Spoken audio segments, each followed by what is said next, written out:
Olá, eu me chamo Anderson Lima, sou jornalista do campus do Cedro do IFCE. Mais uma vez, como parte da programação do Dia do Físico, o IFCE e instituições parceiras têm a honra de trazer para vocês entrevistas com físicos, pesquisadores e pesquisadoras nacionais que vêm contribuindo com o ensino e a pesquisa no país. Hoje, nós vamos conversar com o professor Matheus Josué de Souza Matos, docente do Departamento de Física da Universidade Federal de Ouro Preto. Vamos brevemente apresentar o currículo do professor Matheus Josué.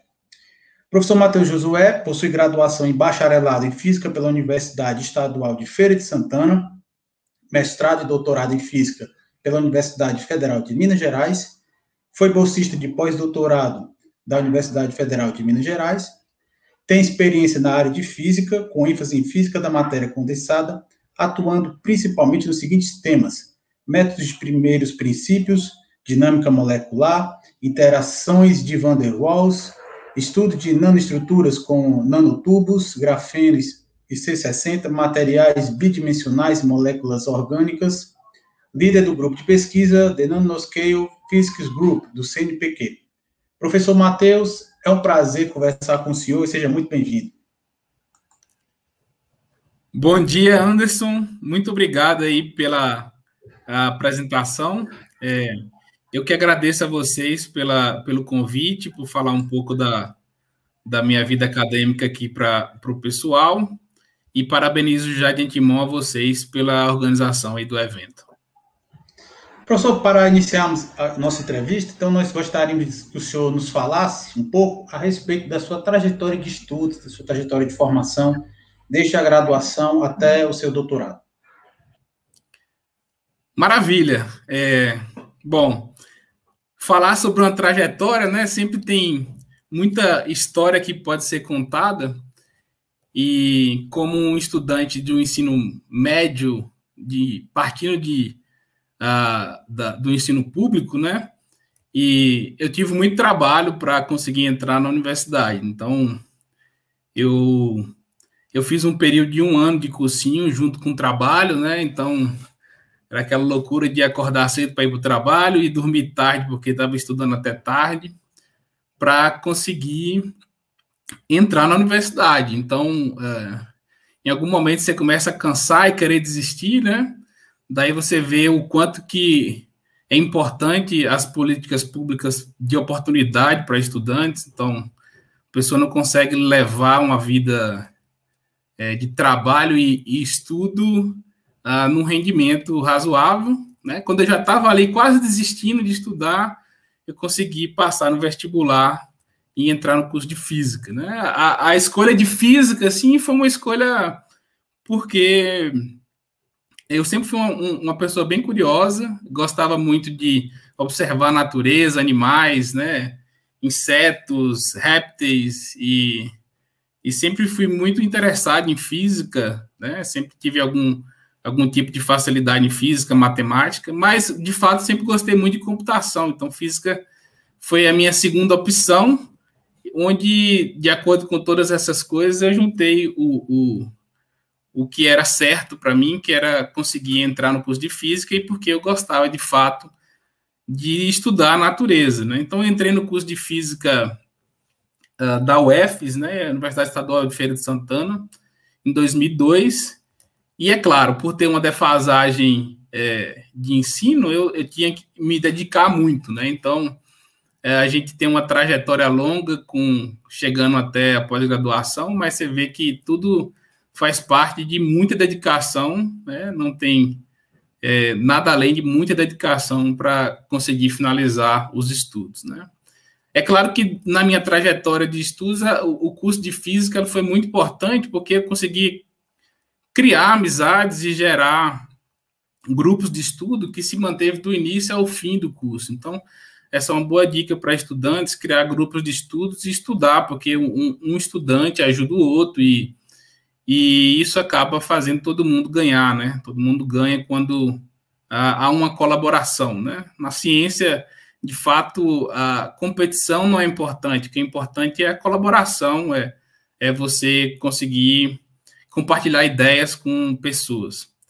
E sobre a minha vida de pesquisa no curso de Física, eu trabalhei em 2 áreas da iniciação científica. Fiz a iniciação científica no início do curso na área de dinâmica orbital e planeteologia, né? Durante 1 ou 2 anos trabalhei nessa área. Por motivos pessoais, decidi mudar de área.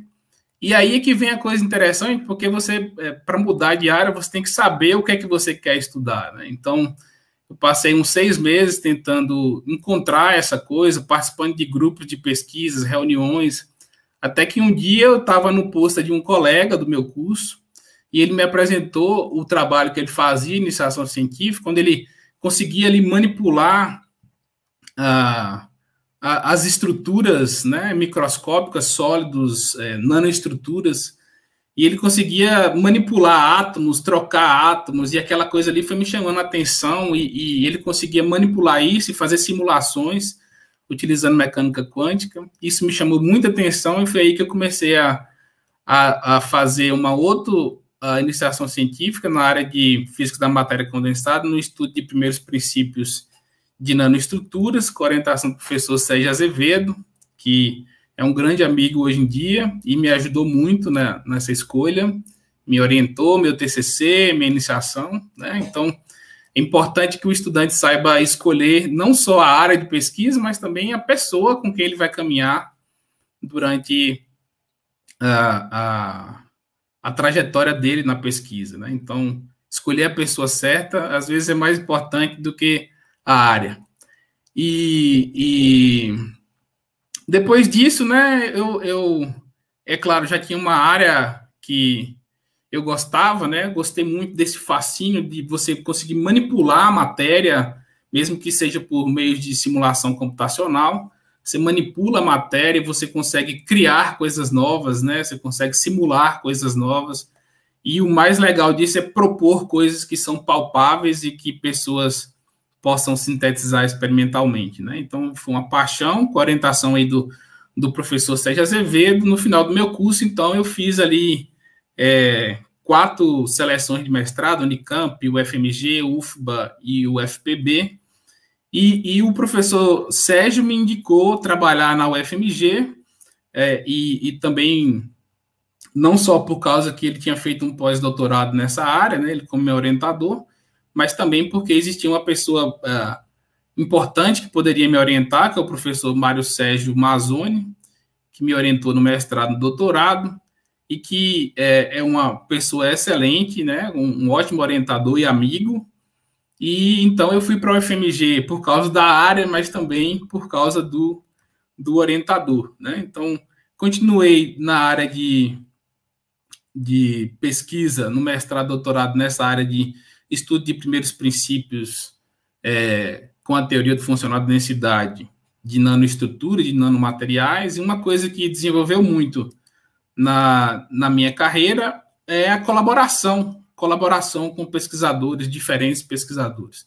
Então, por ser um teórico, um físico teórico, que usa simulação para descrever materiais e nanoestruturas, eu tive a oportunidade na UFMG de colaborar com muitos físicos experimentais, né? E isso foi muito importante para a minha formação, porque a diversidade de problemas que existem na física da matéria condensada, em física de materiais, e os desafios que eram necessários eu desenvolver na criação de modelos para descrever essas coisas, foi muito importante para a minha formação.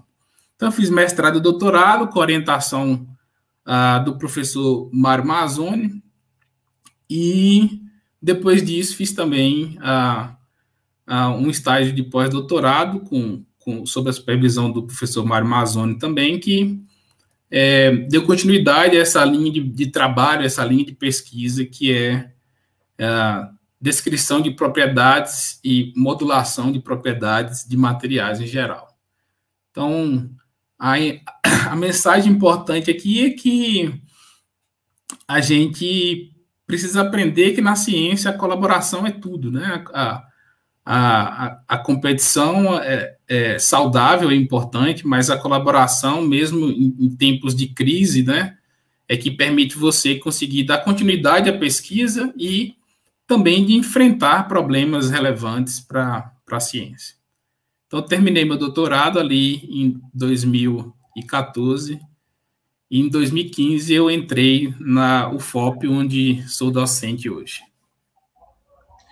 Perfeito, professor. Vamos falar um pouquinho de linhas de pesquisa.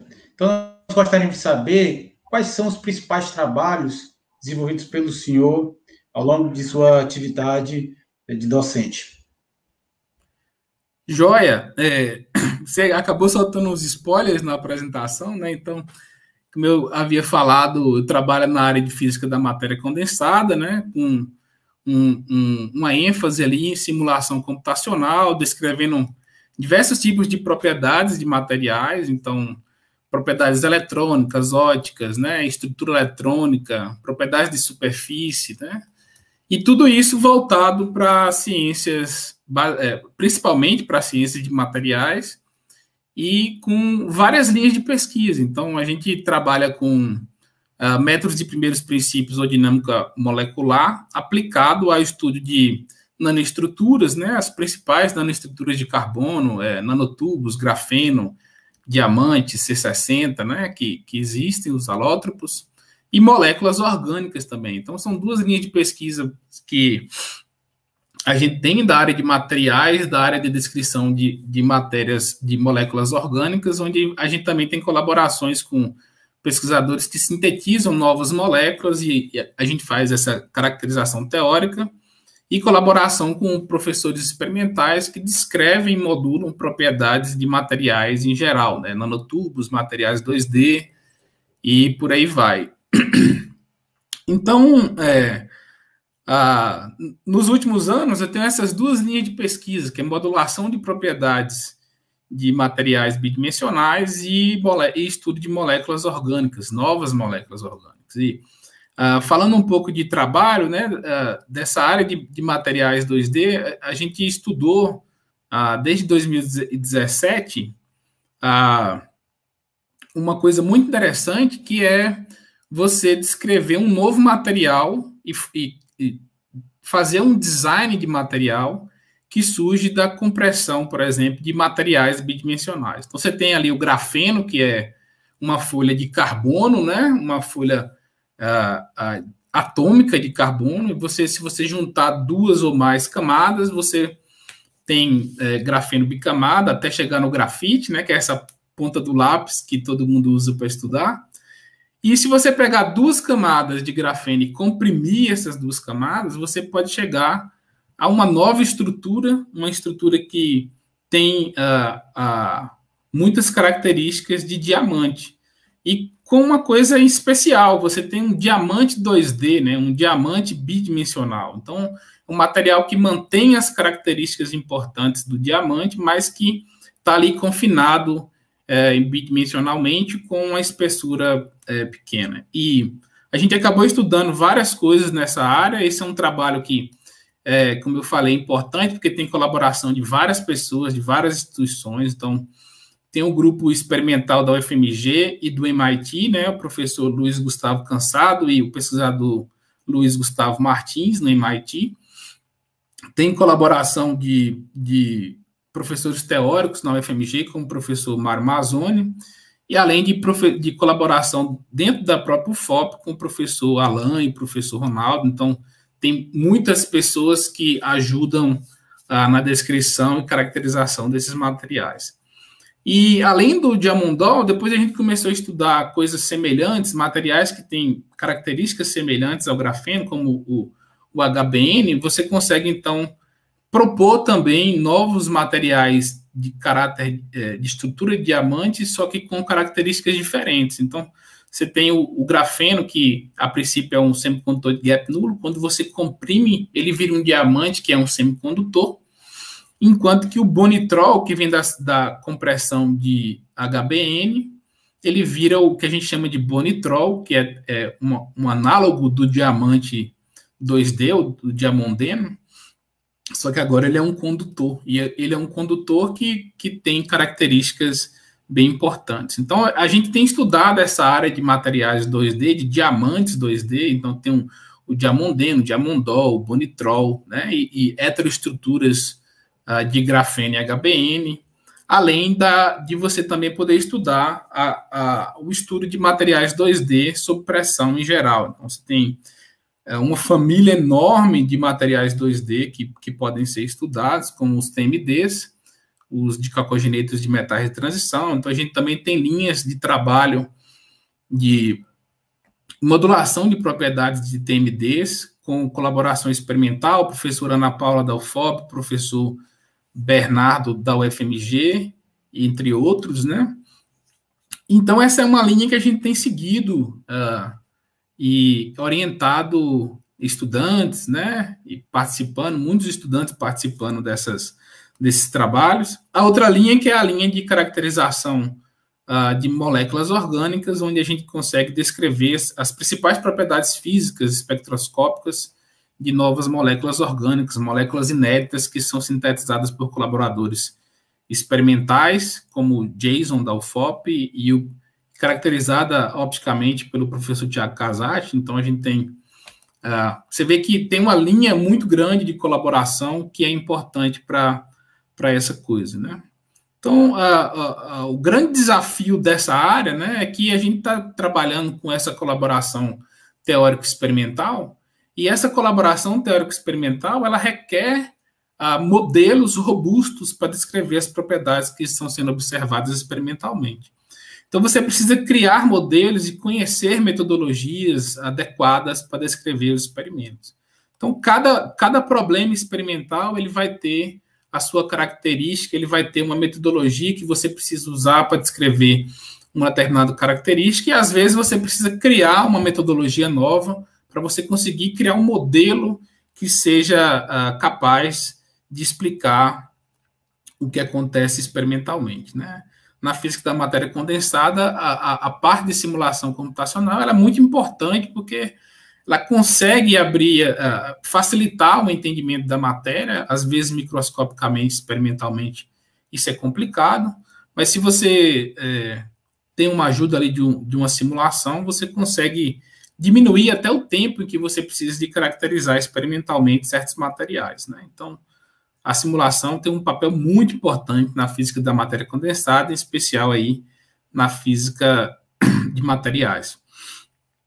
E outra coisa que é importante saber é que nessa área, que é um desafio, né, nessa área de simulação, você precisa de um poder computacional muito alto. Então, acaba que você precisa de uma demanda computacional, computadores, clusters de computadores que é necessário para usar isso. Então, a gente tem essas colaborações com o pessoal da UFMG, a gente tem um cluster na nossa universidade, mas a gente também usa os CENAPADs, que são os Centros Nacionais de Processamento de Dados, para conseguir manter isso, e numa época em que a gente precisa tanto assim de investimento em pesquisa e que não está acontecendo, ter colaborações que permitam a gente usar equipamentos também acaba sendo importante para a gente, mas um dos grandes desafios é você conseguir, pelo menos, convencer o governo de que a ciência é uma coisa importante e que a gente precisa de financiamento.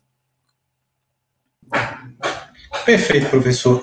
Nós temos mais uma pergunta aqui. Na realidade, um pedido para que o senhor deixe uma mensagem para os estudantes de física, para aqueles também que estão no ensino médio, no ensino básico, que gostam da área, pretendem ingressar futuramente na área de física, mas não sabem que caminho seguir, que percurso trilhar na sua atividade de estudo. Então, o que é que o senhor poderia dizer, que dicas o senhor poderia passar aí para os futuros estudantes que ingressarem na área de física? Maravilha, essa tarefa é uma tarefa, às vezes, que o exemplo permite a gente mostrar, mas que não é tão fácil, né? Porque estudar física é uma coisa que é natural, porque você vê, a gente está descrevendo a natureza e tudo que acontece na natureza, a maioria das tecnologias que a gente desenvolve vem de observar a natureza, e é intrínseco da gente observar a natureza, mas estudar física, às vezes, não é tão simples, porque requer muita dedicação, né? Então, você tem que amar a física, né? Se você não ama a física, se você não ama a ciência, talvez seja mais complicado para você se manter no curso. Mas se você ama, você tem algum tipo de proximidade, né, com a física, você precisa se dedicar. E se por algum motivo você odeia física, diria ali o professor Walter Liu, né, que se você não gosta de física é porque você teve um professor ruim, né?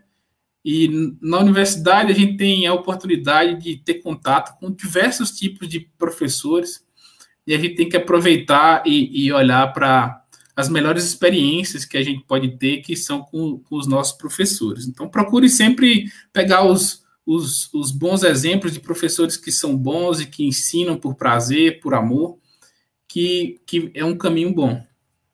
E o estudante, né, ele tem que aprender a pensar, né? O curso de física é um curso que prepara a gente para resolver problemas. Você vê que tem físicos em todas as áreas aí, economia, química, física, tem engenharia, a gente precisa de físicos, né?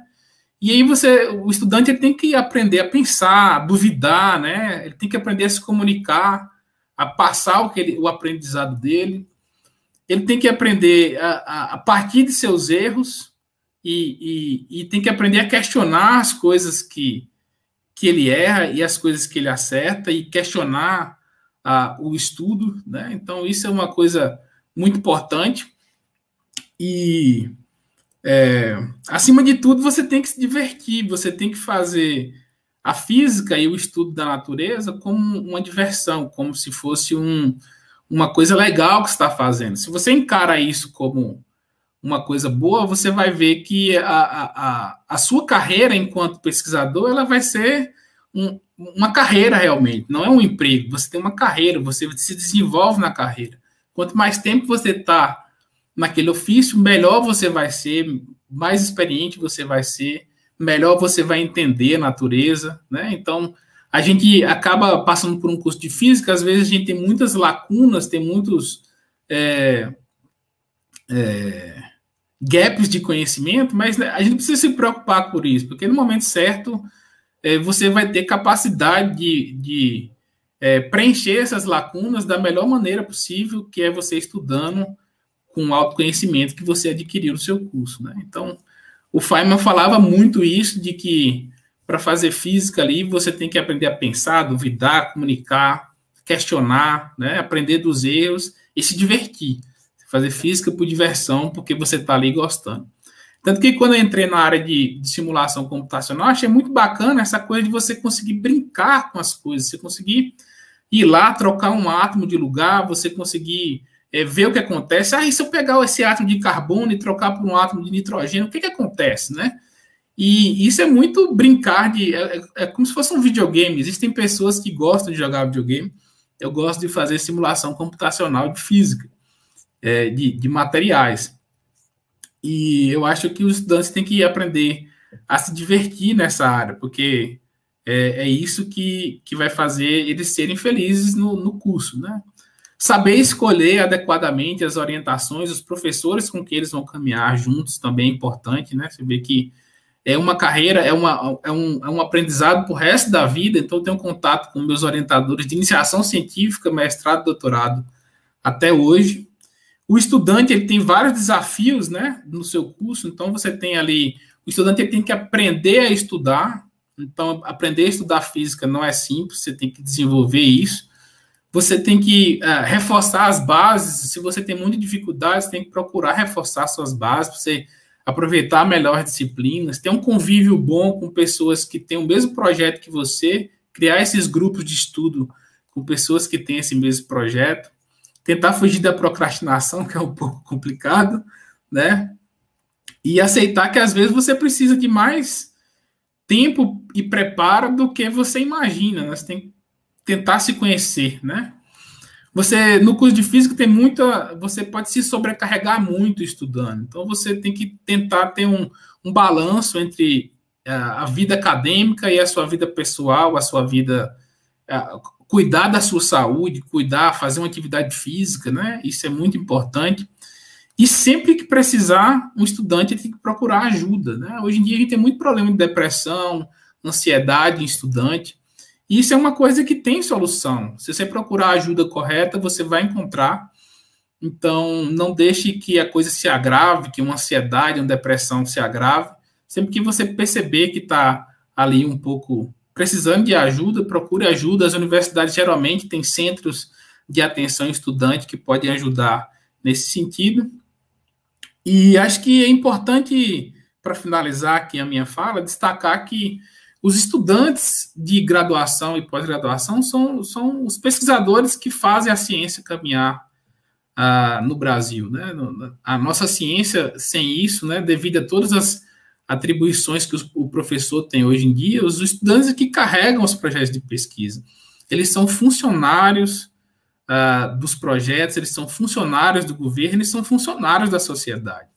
Então, como funcionários, eles merecem a devida remuneração. Então, esses cortes de verba que estão acontecendo na ciência, com cortes de bolsas de iniciação científica, cortes de bolsa de pós-graduação, é um absurdo, porque a gente está vivendo uma pandemia e você vê que a importância que a ciência tem, né? Você vê que quem está lá na frente desenvolvendo a vacina são pesquisadores que foram estudantes e que são estudantes ainda, na maioria das vezes, e a gente vê que a gente não tem dado devido valor a essa coisa. Eu espero que com essa questão da pandemia a gente consiga olhar isso de uma maneira mais delicada, né, e conseguir dar o devido valor aos estudantes, ampliando investimentos em bolsas de pós-graduação, iniciação científica e na ciência em geral, né, são os estudantes que põem a mão na massa, né, e que desenvolvem, então, as tecnologias que podem salvar vidas, né. Então, vamos cuidar da ciência.